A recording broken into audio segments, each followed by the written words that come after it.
So here again in our composition book, the last time we left off, we were talking about midpoints. So we made a copied a line segment, then we added a line segment, and then we found the midpoint. So what we're going to talk about now is how to find a midpoint just based on coordinates. So suppose you don't have a pretty picture to go on, or you might have a picture, but you can't actually sit there and use a ruler and compass. So the first thing we're actually really going to get into before midpoint is the distance formula. So distance formula.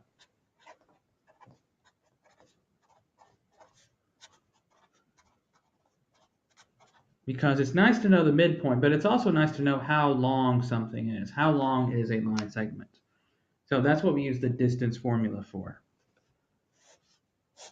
So basically, here's how it's stated. So the distance between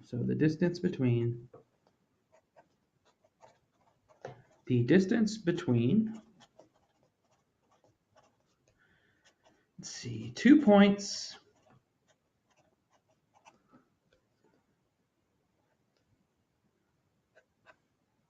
x1, y1, and x2, y2. You probably remember your days from algebra here. On the xy plane. So on the xy plane is this fancy guy right here. So I'm going to say d equals square root of x2 minus x1 squared plus y2, I'm sorry, x2, not y2. No, I was right, y2, I don't know. What am I thinking?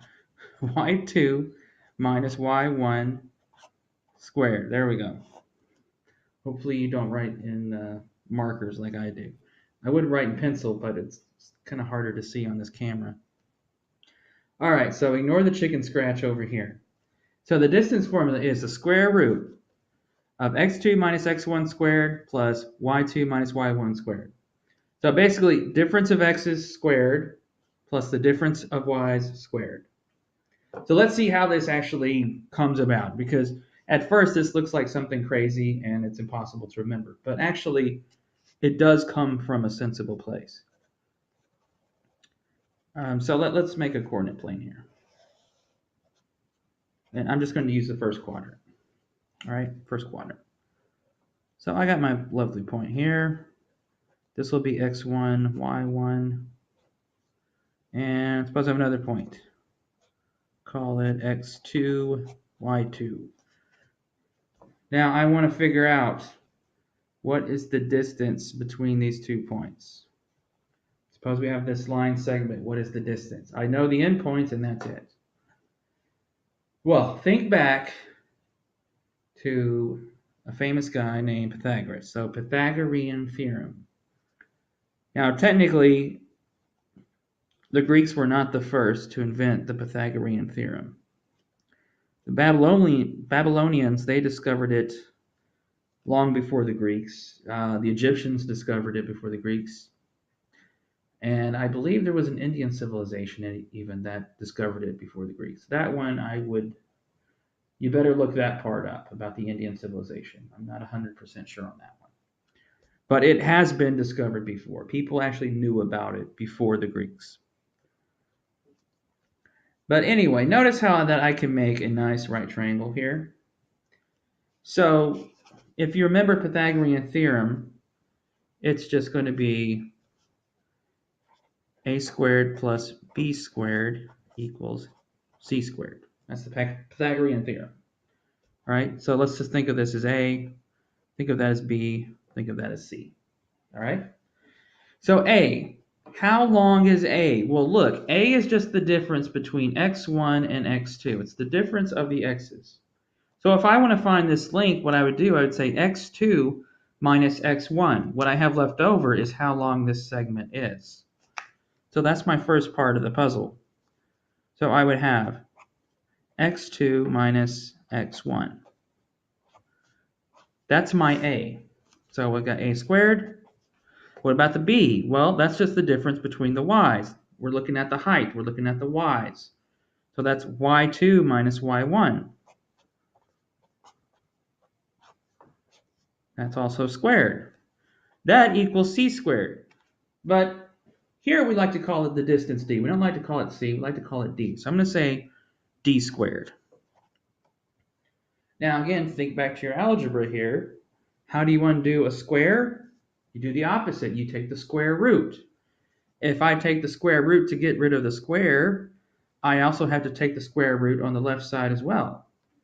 What you do to the left, you do to the right, and vice versa. So now I end up with x2 minus x1 squared plus y2 minus y1 squared equals d. So we are left with the distance formula. So let me quickly go into an example here.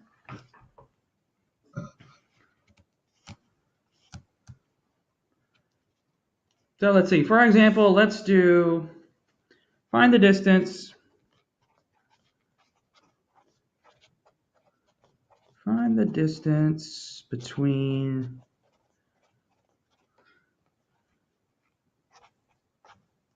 between 6, 4 and let's see, I need to make a radical that's simplifiable. Oh, okay. And how about let's use these coordinates. And 2, -4. All right. So I started with the distance formula. So what I'm going to do here, I'm just going to plug into it. So this is my x1, that's my y1, that's my x2, that's my y2. So I'm going to do 2 minus 6 squared plus, now I'm going to do difference of y's, -4 minus 4 squared. What does that equal? Well, let's see here.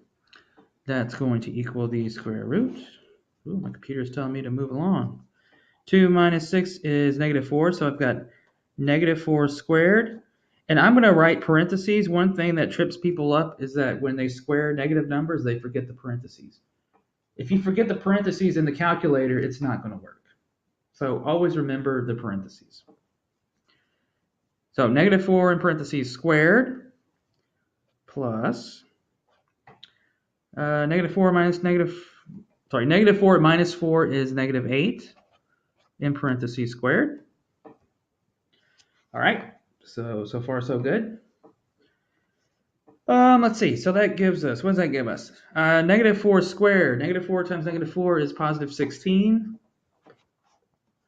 So this comes out to positive 16. This comes out to -8 times -8 is positive 64. 16 plus 64 would be 80. So square root of 80. Now, we're not done yet. This is what I want to really talk about. This is why I use these particular numbers.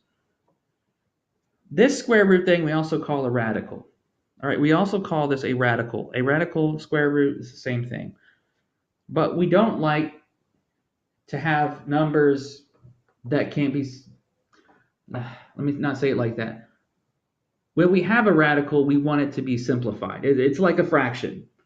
All right, we don't want to see 2 over 4. So like 2 over 4. I don't want to see 2 over 4. All right, I don't want to see that. I want to see 1 over 2. 1 over 2 is what I want to see. I like to simplify it. Radicals can be simplified too. So let me show you how to do this. To simplify a radical, first you need to factor out the largest perfect square you can find. So for the perfect squares, we have things like, let's see, 2 squared is 4, 3 squared is 9, 4 squared is 16, 5 squared is 25. These are perfect squares. I want to see if it's possible to factor a perfect square out. If it's not possible to take out a perfect square, you can't simplify it. All right, it's already simplified as far as it's going to go. If you can take out a perfect square, you need to, because that means it's not simplified. So let's simplify this here. I can factor out a 4. I can also factor out a 16. You want to take the largest one you can find. The largest one that I can factor out is 16. because 80 is the same thing as 16 times 5. So all I'm doing, I'm factoring out a perfect square. I'm breaking it down into two factors. All right, so far so good. Now, I don't know what the square root of 5 is off the top of my head, okay? It's some irrational decimal number. I don't know what it is. I certainly can't write it out on paper. I do know what the square root of 16 is. Square root of 16 is 4. So let's move our radical in this direction. And as I move the radical past something that I can take a square root of, I'm going to take the square root. I can take the square root of 16, so that's going to be 4. But I have to stop when I get to 5 because I can't take square root of 5. I have to leave it as square root of 5. So again, I take square root of 80. I look for the largest perfect square. There's no perfect square that goes into it. It's simplified as far as it can go. If there is a perfect square, I find the largest, and that was 16. So I break 80 into 16 times 5. But 16 times 5 equals 80. Now, on my perfect square, I just take the square root of that, and whatever I have left over, that's going to be my square root. So I can take square root of 16, which is 4, but I can't take square root of 5, so I have to leave that part as square root of 5. So square root of 16 becomes 4. Square root of 5, I can't do that, so I leave that as square root of 5. It's always important that you simplify your radicals because when you take a test, the answer choices might be just like this. In fact, they probably will be. So you need to know how to simplify those radicals. If you have any questions, just ask me. Shoot me an email. You can message me on Schoology. Just ask me if you have any more questions. Okay. Now the next thing we're going to do is the midpoint.